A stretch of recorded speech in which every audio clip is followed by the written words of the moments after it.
Testing, 1, 2, 3, how are you? Okay, we're live. So thank you very much for joining us for the panel discussion on XR in marketing, sales, and customer experience. My name is Kenneth Landau. I'll be moderating today. I'm the CEO and co-founder of Mytaverse. Mytaverse is an enterprise metaverse platform that brings people, products, and ideas together in the most photorealistic environment to date. And we have a great group of panelists today that agreed to join this conversation and share their experiences to help us understand great experiences in XR. And with us we have here Michael Hammond from Trek Bicycles, Ada Restrepo from Mary Kay Global, Kate Brady from PepsiCo. We have Andy Hunt from the Hershey Company, Angela Cartwright from Thermo Fisher Scientific, and Lorna Jean Marcuzzo from MillerKnoll. So let's dive directly into the questions so we can take advantage of these. We'll have some time maybe at the end based on how this goes for some Q&A, but let's start now with the first question, and that will be for you, Kate, with PepsiCo's ventures into the metaverse, with platforms like Decentraland, Roblox, Horizon, Mytaverse. How do you see this space reshaping the traditional concept of brand engagement and loyalty? Sure, thanks, Kenny. So at PepsiCo, I'm charged with helping us build deeper connections with our consumers. I've been in marketing for over 20 years, and through those 20 years, we've seen how much more difficult each year it is to connect with a consumer, especially those younger audiences. The media landscape has become more fragmented. People are avoiding ads at all costs. And through these new immersive experiences, like things like within the metaverse, within platforms like Roblox or Horizon Worlds with Meta, you can find and build these new, deeper, meaningful experiences with our consumers that are building relationships where we can communicate in more of a two-way basis. And so through that, across PepsiCo, I work across all of our brands and all of our markets. So we have an amazing portfolio of brands to tap into. And so far we've been able to do some activations with Mountain Dew and Doritos and Decentraland, with Cheetos and Horizon Worlds. And actually in about a week's time, we'll be launching our first activation with Bubbly in Roblox. And all of these are real test and learns. It's something that we're still building the capabilities within the organization so that we understand what are the right ways to do this, what is the right gamified experience, how do we really lean into here, what are people looking for to really create that stickiness that people want to come back and engage with our brands, and really drive that longer term brand love, or our consumer lifetime value is really the ultimate goal we're trying to achieve. So that's how we've been approaching it from a PepsiCo perspective. The scale is still relatively small, not on a platform like Roblox. We're really excited about what's to offer there. But for those decentralized platforms or things like Horizon Worlds, they're still pretty microscopic, but I do think that longer term, as we see scaling of headsets, as we see platforms or tech like Unreal Engine continuing to really accelerate, as we see generative AI help drive more ease of development and building out those capabilities, I think it's going to be something that we're going to see continue to take off. And I think especially generations like Gen Alpha, that's the way that you're going to connect with brands in the future. That's amazing. Really cool. And speaking of immersive brand interactions, at Hershey's, you guys have been integrating AR into the in-store experiences. And Andy, if you can share with us how these AR tools have been transforming the in-store experience, both for the merchandisers as well as the associates at the store, that would be helpful. Sure. Thanks, Kenny. First of all, I did bring candy from the Hershey Company. I'm going to share it with my fellow panelists here. And if there's any left over, please, we'll get it out there, all y'all. We're using XR right now primarily within our retail channels, retail teams. It's really been a fantastic way for us to really live the mantra at the Hershey Company that we like to call making moments of goodness. And what it enables us to do is really have deeper wonderful relationships and connections from our retail teams. We have about a 1,300 person strong sales force that are out there every day. But right now we're 7 days from Halloween, and you can imagine how crazy things are at the Hershey Company right now. And when you go out to your retail establishments and you see those big, fantastic, amazing looking displays out there that are archways and haunted houses and things like that, that's our team out there working with store associates to place those displays, put them up, and to make them, attractive for shoppers, attractive for everybody who's coming into the stores, and really bring the Halloween season to life. And so what we can do with things like XR is, using the tablets that all of our teams are equipped with, enable them to show the store associates, allow them to show the department managers, allow them to show whoever might be there in the store, say, look, this is the display that we want to set up to create this amazing experience for your shoppers. This is the display that we want to set up. It's going to enable you to really drive some really interesting sales for the season, and it's going to look amazing. It's going to fit in this location great. As you can imagine, as you've probably seen, some of these displays are pretty sizable. So we want to give everybody in store a firm grasp and a firm set of confidence that what they're going to be getting set up by our retail teams is going to be, working great, looking great, and most importantly, just making a great experience for everybody there who has to interact with that. Yeah, that's interesting. And this is for store associates and merchandisers as well as for the end consumers to see? With any luck, hopefully the end consumers are seeing a well-built display. They're seeing the products displayed correctly. They're seeing it with the design and creativity that matches the fidelity for what the brands are expecting to see. And they're really encouraged to enjoy the season. They're seeing maybe some new products in a new way that they haven't seen before.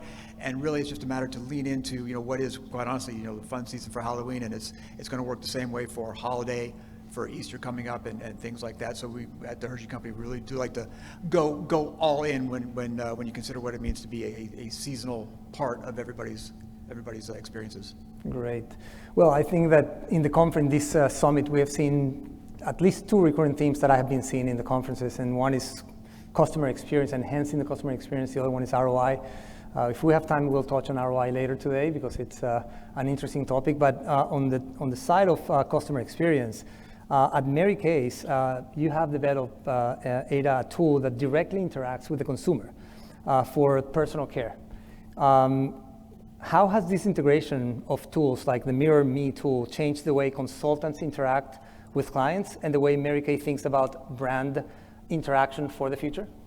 Yeah, thank you. It's not on, no? Can you hear me now? Yeah. Yeah. Okay, cool. So before I start, I do want to clarify, we have technically two customers. Our main customers are our independent beauty consultants, and then we have the end consumer, which is anyone using the products. And everything that we have built, and particularly these tools that are AR empowered.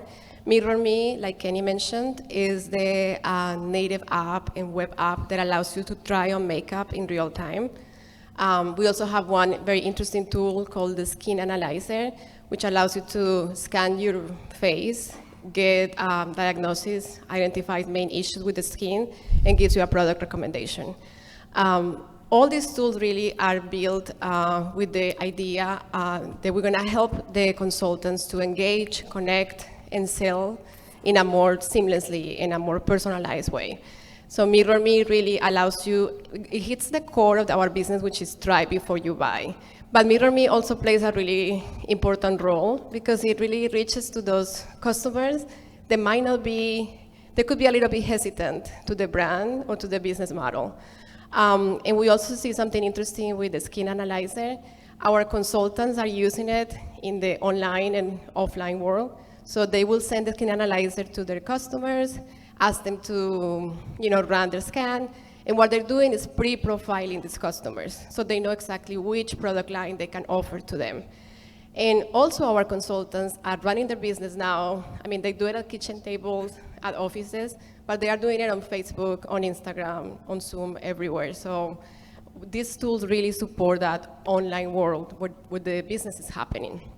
And I think they have embraced the tools because it really hits, to me, 3 key points. One is confidence. No one really joins Mary Kay because they are dermatologists or makeup artists, or they know how to sell or are CEOs, right? they really join not knowing anything. So these tools really give them that confidence to jump in and go for it. A second, I think, key why it's been successful, it's because it hits the omni-channel experience. Our consultants, like I mentioned before, they are everywhere. They are selling on WhatsApp. They are selling on Facebook Lives. They are going on Zooms. They are talking to people in one-to-one personal connections. We are building these tools to help them everywhere they are. And the third one, I think, goes back to your point. It also hits one of the other cores of our business, allows for personalization. If you're gonna go to Ulta or Target or Sephora, you're not gonna get the personalized service that a consultant is going to give you, and the tools elevate that and elevate her in her role. Great. Well, I guess digitally enhancing the personal touch is something that we all want to do at the end of the game with our products, or most of our products that are consumer facing. In the case of MillerKnoll, Lorna, Jean, you have been focusing on personalizing the customer experience through 3D configurators. Can you share with us a little bit about how these 3D configurators are offering a new dimension to the shopping experience and also the customer engagement? Yeah, absolutely. So at MillerKnoll, we manufacture furniture. We are the combination of two legacy brands, Herman Miller and Knoll. So if you've heard of the Eames lounge chair and ottoman or the Aeron chair, that's us. So we definitely understand the value of being able to visualize exactly what you're going to receive in your order. Our customers are often investing in heirloom pieces, so it's absolutely critical that every detail is exactly to their specification. So previously, our customers could really only see products in 2D images, whether those are white sweep images or environmental images, which are great, they're fine, but they really limit what you can see on a product. So now with the 3D configurators, our customers are able to zoom in on every single angle of the product in a whole new dimension. They can rotate them all the way around. Flipping on them upside down is actually very, very popular, and they can take them into full screen to really see those details. So shoppers can now get more up close and personal with our performance seating products than they've really ever been able to before. And in just a few weeks, we're also going to be releasing augmented reality. So we're really excited for our customers to be able to engage with these highly configurable products right within their own home spaces. We know that we're never going to be able to get every person into a showroom. So our goal is really to bring the showroom or parts of the showroom experience to each person. That is great. And I can tell you from my personal experience that my Aeron chair that I purchased, 5 years ago, I would have benefited tremendously from the configurator. I bought the wrong features, not necessarily everything I wanted, but it was shipped to me, so that's what I got. And I just went and did the whole experience, and it was a totally different experience. So it is powerful. And I actually think that that's really going to be the future of 3D configuration, is using it to inform people. Like today's shoppers are so much more informed than they've ever been before. They do their research. So for us to be able to use 3D visualization and animation to highlight, the features, and what is a lumbar adjustment bar? I don't know what that does. I have to look it up too, and I work here. So we can't expect our customers to know those things about products either. So if we can get our configurators to a point where we're then able to add animations and start pulling pieces in and out and show them how those things operate, then I think we're really able to better inform our customers. Absolutely, and I think even in the metaverse, it will be even a more engaged experience, as you can bring them not just to a configurator, but also have them interact and ask questions to a real person that is in front of them. So we truly believe that's the future and where we're going. We have customers in the 3D visualization, pre-visualization on the architectural side, and in your case, it's on the manufacturing of chairs and selling of chairs, but also on the Trek side. Michael, you have been using 3D pre-visualization and visualization at Trek, leveraging VR in a different context for design and product development. How has the shift towards VR changed the way that Trek approaches product design, and what potential do you see for consumer engagement in the future? Sure. So our senior leadership likes to read a lot of books. And one of the books they most recently read, maybe, well, it's more like a year ago, it's called Unreasonable Hospitality by Will Guidara. Sorry if I'm butchering his name. Amazing book. And it was really important to the organization that we really kind of amp up hospitality at retail and in the organization itself. So as a person in 3D, I wondered, how am I going to leverage that idea of hospitality? And it was actually pretty straightforward, and Ada actually mentioned it. It's translating hospitality into confidence. And so thinking about internal teams making really important decisions as they're developing a product, we use VR and occasionally AR to communicate in full 3D. So you're expecting executive team members to make really expensive decisions. Showing them a few sketches on the wall is not going to cut it anymore.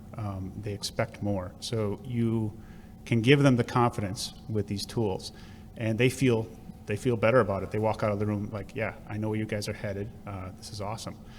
So you take that idea to the consumer-facing side of things, and it's really no different. Again, it's about hospitality. It's about giving the consumer the confidence to make a decision, make sure that what they're ordering, like in your case, they're getting the right thing when it gets shipped to their door. And so that's where we're going next. In the case of MillerKnoll, Lorna Jean's team's probably about a year ahead of us where we are, because I remember being here last year talking about the 3D configurator, and that set us on a course to start investigating that. So how far are we from customer facing? Because last time I purchased my Trek bike, I still had challenges. I would love to be able to have a better fit to my my purchase. And, absolutely. I think the sooner the better. I can't give you a date on that, but you got this. Like I said, the focus. I'm just giving you a hard time.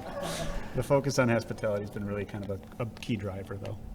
Great, and going to you, Angela, on again 3D tools and configuring and pre-visualization. They're providing today competitive advantages, and in your case, you have found a unique application on a 3D visualization of your product. In what way has integrating 3D lab design tools and digital twins of your products has shaped your interactions with your potential customers? Yeah, great question. So unlike my colleagues here, we are pretty much a B2B business. So we're the world leader in serving science. So we have a lot of scientific products that we manufacture and sell to our customers in multiple different verticals, including everything from healthcare to R&D, pharma, industry, chatting with a lot of people here about their different applications and seeing a lot of similarities. And one thing I'm hearing from you guys is, the building of confidence. And what we did was a few years back in 2019, we started down a road of looking at a challenge we had for our sales team, which was, how do we get our products in front of our customers so that we can build that trust and confidence and help them configure the right solution? And a lot of our products are so big and bulky that it's cost prohibitive and time prohibitive for us to do that. So we ended up creating some 3D digital twins, what we call 3D product tours, to help us walk through that discovery process with our customers, help them choose the right fit for their science. And then we took it a step further and we asked the question, well, where are you going to place this item? And we started to build a configurator that we call the lab design tool that we can now visualize. We can build the space out, customized to their specific space that they're building out or that they're fitting. And we can place the products to scale within that space and give them the opportunity to test different layouts, understand their workflows, visualize it in both 3D, augmented reality, and now VR, so they can actually tour their space. And so it added this level of consultative differentiation for our team. We were able to not only find the right solution and help them understand and build confidence that they were buying the right product for their scientific application, but that it would actually fit in the space and it would work well with the way their scientists' workflows happen in this space. So on the upside there, we're saving time in configuring the space, and we're potentially preventing returns, disappointment on the day that the delivery happens, through understanding that it definitely will fit in that space. So those are a couple of ways that we're actually using digital twins to help us, help our selling team really stand out and really create like an awesome experience for our customers. Great. I mean, everything we hear, I mean, in our company, we hear a lot from every single one of our potential customers, even our actual customers, the ROI question: how can I really justify the investment in XR, VR, AR, metaverse engagement? And ROI always comes to the table, and the way we respond to that sometimes is somehow vague, because there's not really a unique measurement in the metaverse or in AR or VR. And we even ask customers, I mean, McKinsey is calling the metaverse is just the next generation of the internet. It's going from 2D to 3D immersive, and it's happening. It will happen.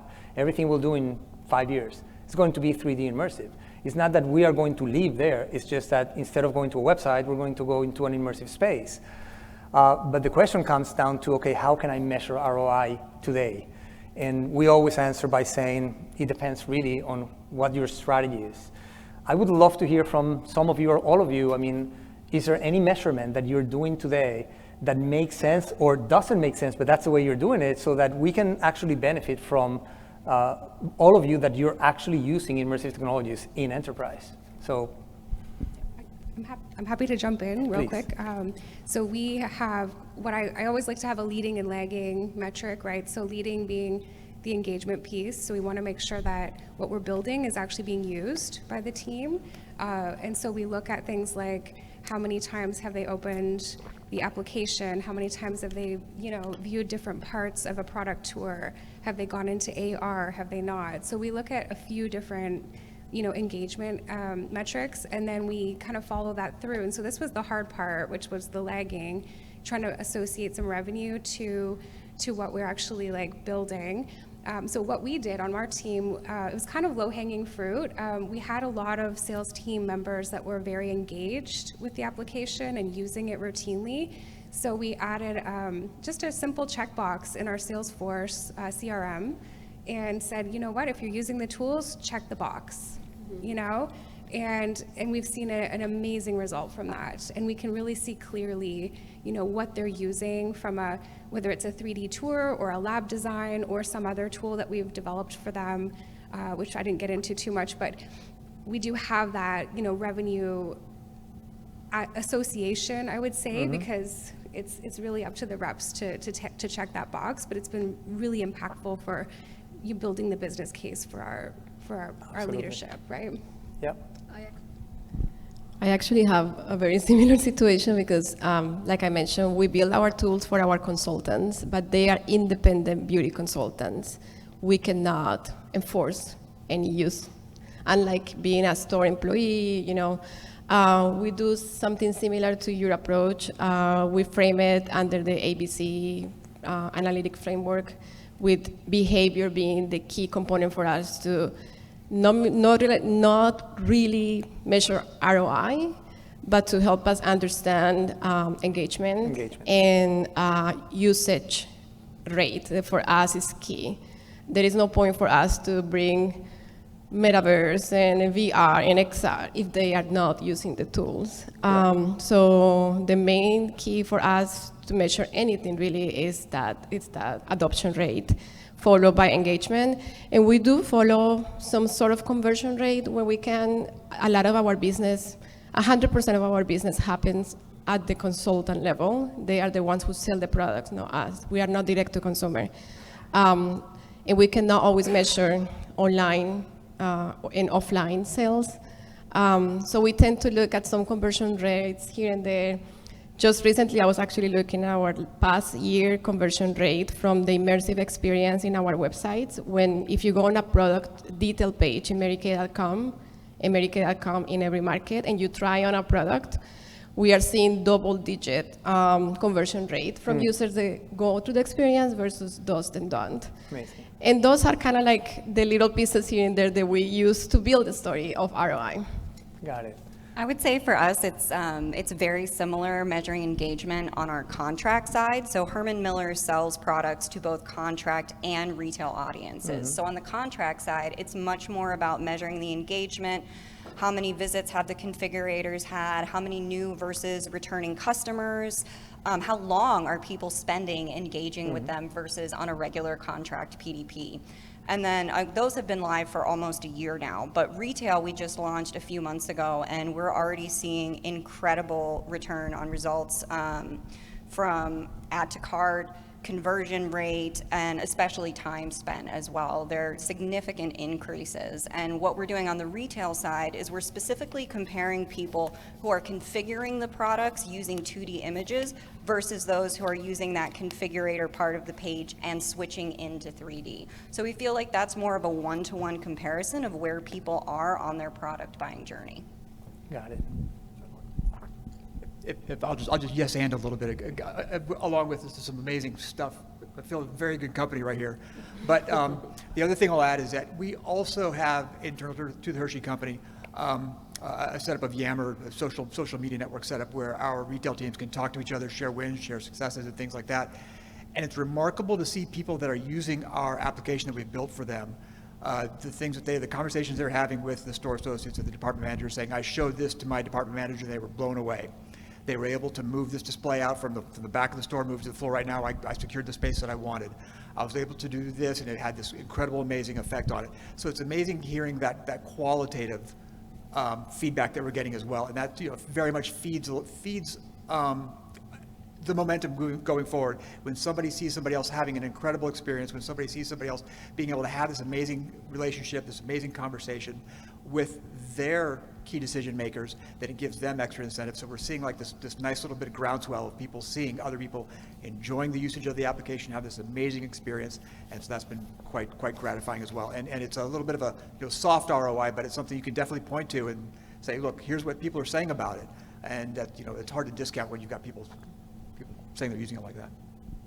Great, and I guess directly to you, Michael, I think that what we hear a lot from organizations that we can see direct savings that they can attribute to the usage of these tools. And because of Trek, I would say that's Trek bicycles. I think that's one key element of the usage of, I guess, 3D visualization. Yeah, absolutely, especially in the product development process. And there's a lot of other ways to save money there too. But when we were printing out SLA models, those are $2,500 a pop before they even get painted and built up as bikes, and you can imagine the amount of overhead that goes into that. So every time you replace one of those, you're saving $5,000 or $6,000. It's pretty easy math for me to do and say every time we do a VR review, we're crossing off one of those bikes. So easy win. And it's the same thing for looking at our product photography when we're not painting and building a bike and bringing it to the photo studio. All the logistics, just even in our own factory, to get that to happen is expensive.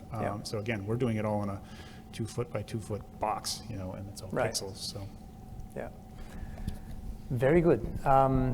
Kate, you Sure. want to add something? I can add. I think I'm speaking probably from a different aspect of what a lot of my panelists are focused on, which are more on the business to business or internal.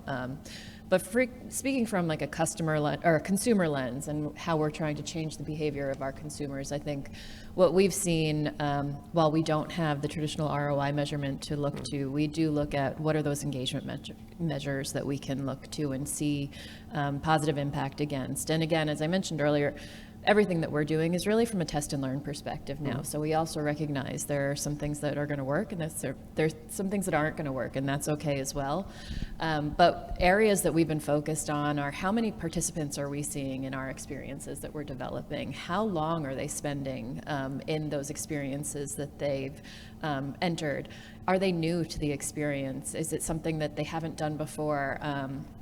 Trying to get an understanding when we look at some of these metaverse platforms that are more decentralized, and if you connect it to a digital wallet, you can get insight from that you wouldn't be able to get from traditional data scraping, because you see it's an open protocol, you understand what else is in there, so I can understand what other things you're holding in your wallet might give us an understanding of who you are as a consumer, and it still is an anonymized user base, which is very interesting and a way to think about things in the future.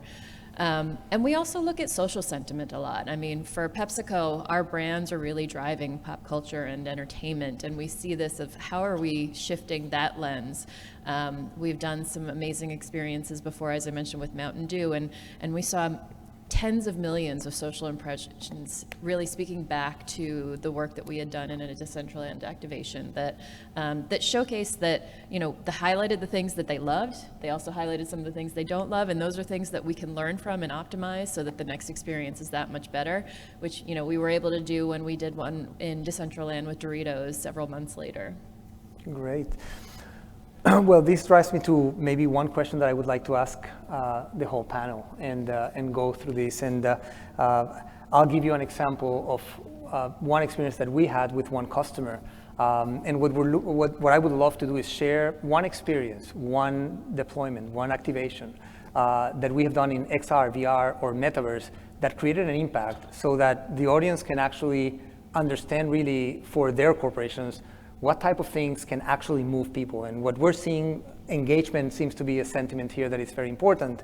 What we're seeing with the Metaverse is that people really get to engage. While we're doing Zoom calls and Google Meet and other ways of getting to talk to each other, the Metaverse and XR, VR are allowing people to engage and get together. And I'll just share the chief marketing officer from one company that we deployed a world for in the Metaverse. He came to me at the end of 3 days, 8 hours per day, telling me, thank you for allowing me to be with my people for the last 3 days.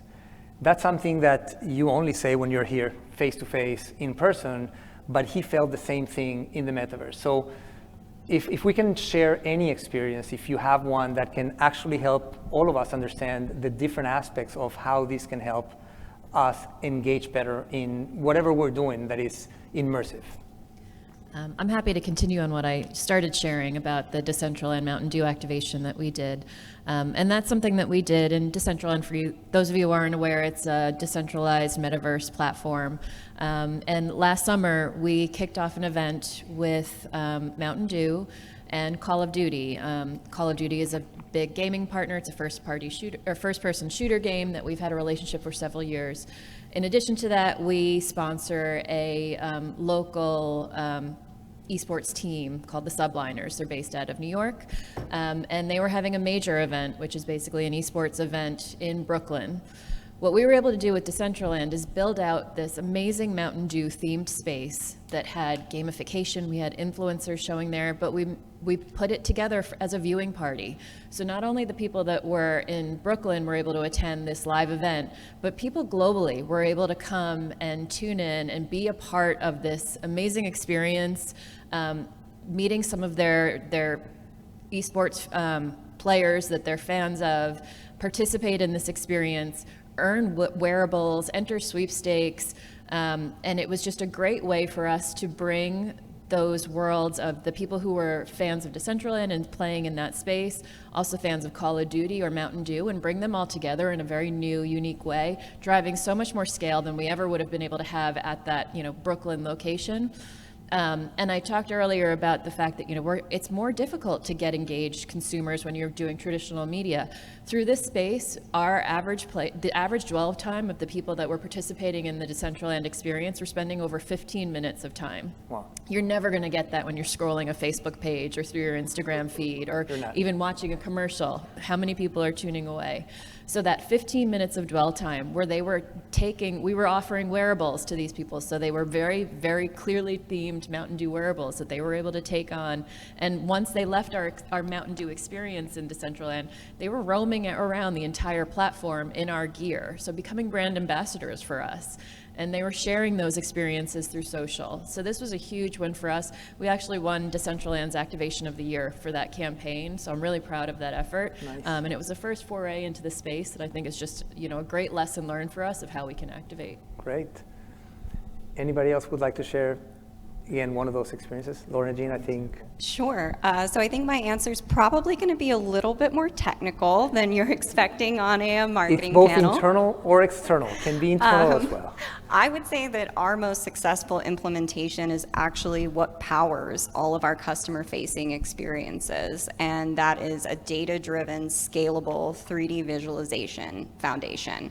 So MillerKnoll is a collective of brands, which means that any tools that we utilize need to be data agnostic to function with product information from across those different brands. So we really require a powerful, adaptable back end that's going to allow us to manage entire catalogs of products across different sales channels.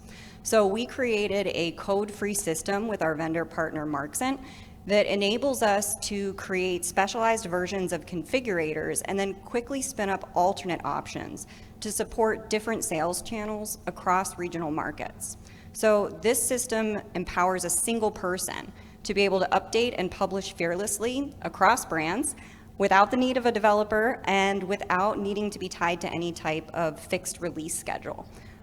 We really think that good technology requires good design from the ground up to be good technology. So because of that successful implementation on the back end, that's now what's enabling us to really begin scaling our customer-facing experiences. And when I say scaling, I'm talking about number of products that are available, integrations, endpoints, audiences, regions, and new capabilities like augmented reality. So I would say that our key learnings from that implementation were really to start with the hard stuff. If you can get that product information and the pricing right, then you can begin to create and scale these amazing customer-facing experiences on top of it. Awesome, thanks. I'll go next.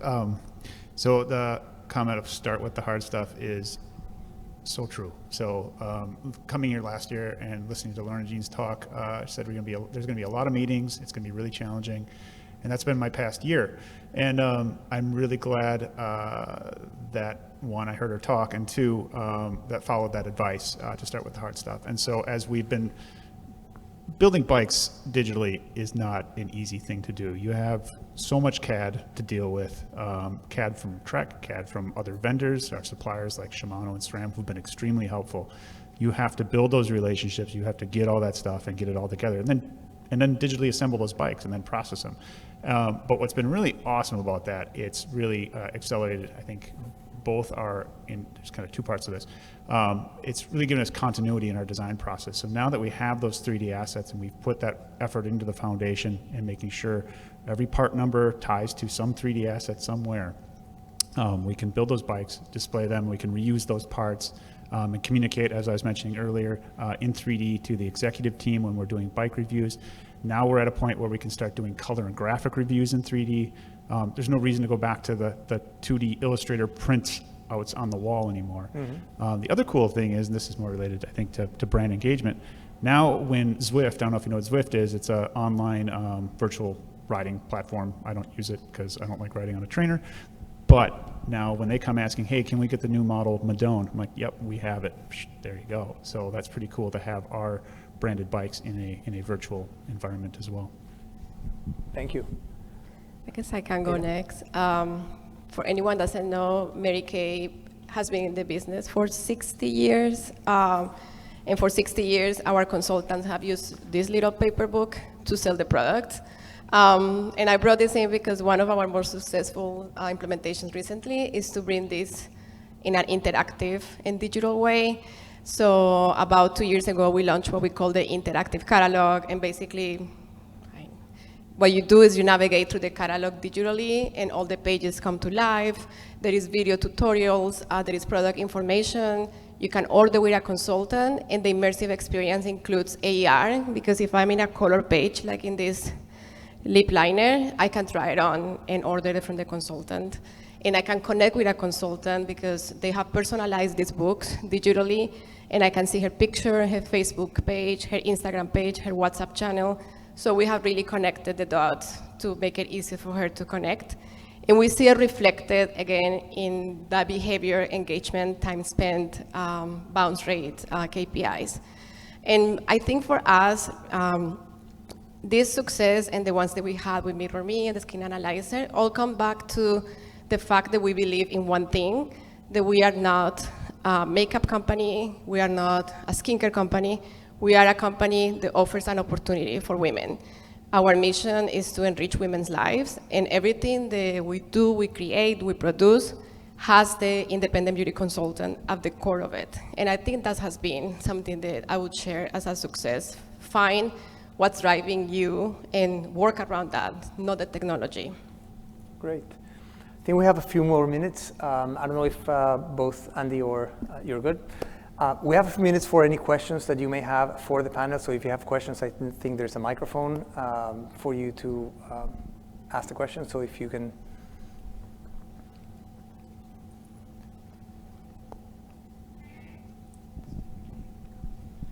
Hi, my name is Alex Hessler. I'm from Invisible Thread. My question's around your process for when you're building these sort of XR products. How do you navigate the decision between going with an external service provider or a vendor to create that product versus an internal team?